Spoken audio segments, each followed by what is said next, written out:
What's up, everyone? Welcome back to cybercreed. You know what sends most Python developers down the wrong rabbit hole? They hear performance problem and immediately reach for threading. I've been building production Python systems for 5 years, and I'm about to show you why that instinct is usually dead wrong. We're dissecting synchronous, asynchronous, multithreading, and multiprocessing in Python. But here's the kicker. The Python world has some unique quirks that completely change which approach actually works. One of these patterns is basically useless in Python, and I bet you've wasted hours on it. Let's dive in. Picture yourself writing a Flask application. You make a request to fetch user data from PostgreSQL. Your Python interpreter stops. Everything freezes. The function waits for the database to return rows, and during that entire time, could be 50 milliseconds, could be 300, your code is just sitting there, blocked. This is synchronous execution, and it's how most developers write Python code every single day. Here's what's actually happening under the hood that nobody explains properly. When you call that database query using something like cybercreed, your Python thread sends the SQL statement to Postgres and then completely halts. But your CPU isn't calculating anything. Your thread isn't processing data. It's literally frozen, waiting for the database engine to do its job, scan indexes, fetch rows, and send results back over the network socket. And here's the brutal part. While your thread is blocked waiting, if another HTTP request hits your Flask server, it can't be processed. The whole application is stuck because that single thread is occupied doing absolutely nothing productive, just waiting. Your server is like a restaurant, with one waiter who stands frozen at the kitchen window waiting for one order, while 10 customers are waving their hands trying to get service.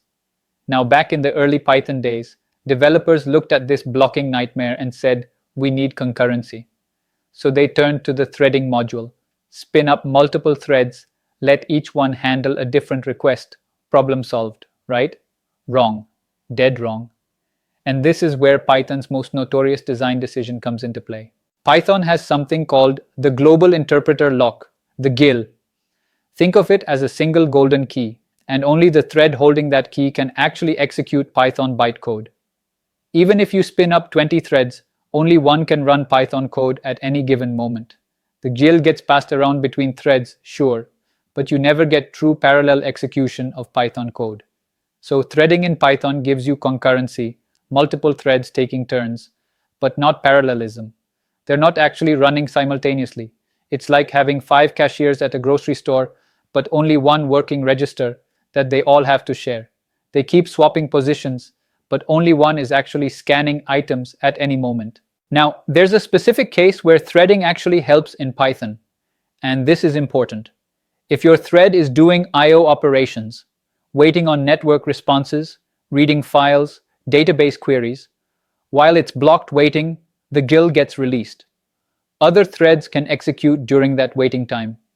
So for I/O-bound tasks, threading can provide some benefit by filling those waiting gaps with useful work from other threads.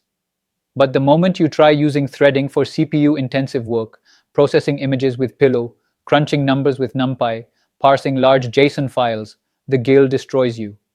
Those threads will just fight over the GIL, constantly context switching, and your program might actually run slower than single-threaded code because of all the overhead. I've seen developers spend weeks optimizing threading code only to discover they made their application 15% slower. The GIL is Python's most controversial feature, and honestly, for most use cases, you should just pretend threading doesn't exist. And if you're finding this breakdown helpful so far, do me a solid, hit that like button, and subscribe to cybercreed because we're just getting to the good part, and I drop videos like this every single week, breaking down back-end concepts that actually matter. So what's the actual solution? Async. This is where Python finally caught up with the async revolution, and it changes everything. With Async, you write your code using async and await keywords. When you make that database call using an async library like asyncpg instead of cybercreed, your function yields control the moment it starts waiting. The event loop, Python's traffic controller for async operations, immediately switches to executing other code. Other requests, other tasks, other functions, nothing blocks. Here's a concrete example of how this transforms application design. Say you're building a web scraper that fetches data from 50 different APIs. Synchronous code would hit the first API, wait 300 milliseconds for response, hit the second API, wait another 300 milliseconds, and so on. 50 requests times 300 milliseconds. You're looking at 15 seconds minimum. With Asyncio using something like AOHTTP or HTTPX, you fire off all 50 requests almost simultaneously. They're all waiting concurrently. Your actual wall clock time drops to around 300 milliseconds, just however long the slowest request takes.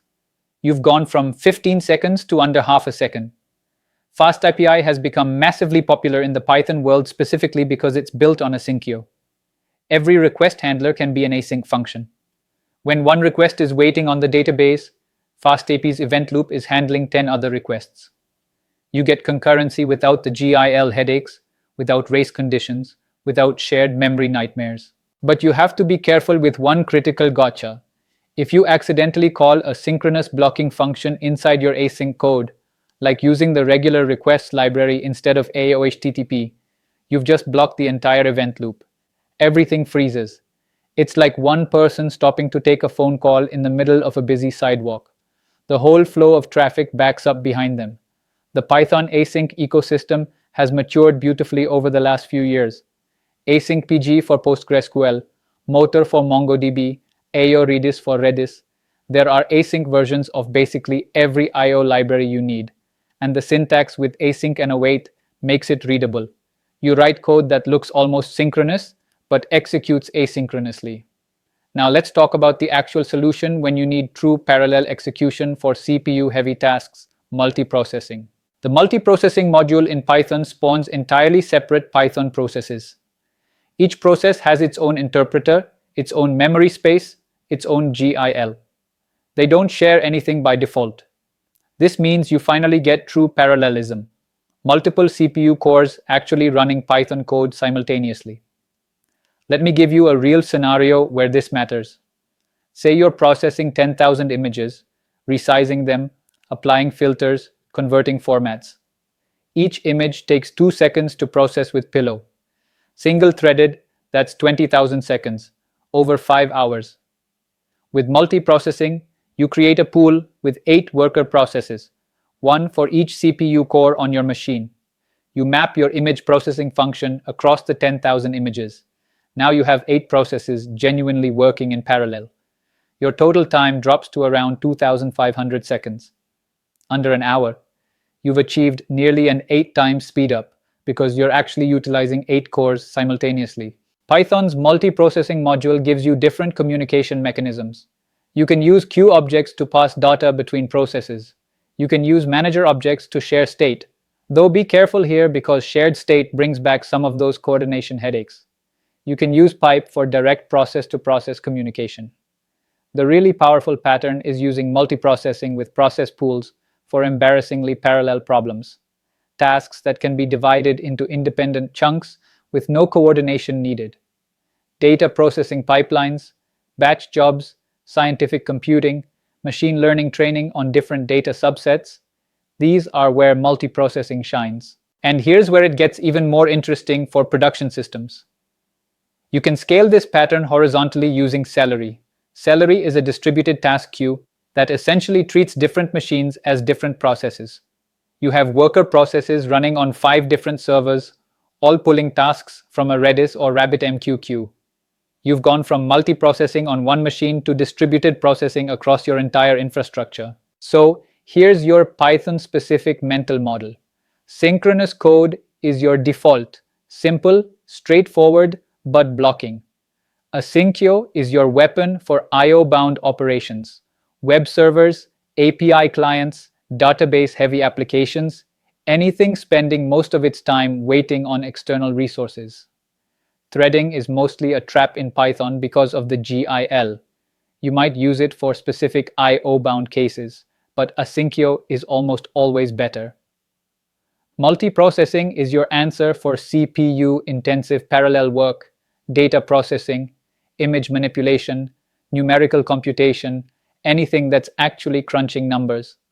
For most web development you're doing with FastAPI or even Django with async views, Asyncio handles your needs perfectly. You're dealing with HTTP requests, database queries, cache lookups, all I/O bound. Asyncio gives you the concurrency to handle hundreds of requests per second on a single process. If you're building data pipelines, processing files, or doing anything computationally expensive, reach for multiprocessing. And whatever you do, don't waste time trying to make threading work for CPU-bound tasks in Python. The GIL will crush your dreams every single time. So now you understand not just the patterns, but the Python-specific reality of when each one actually delivers value versus when it's just going to waste your time. Drop a comment if you've been bitten by the GL before or if you've got war stories from trying to scale Python applications.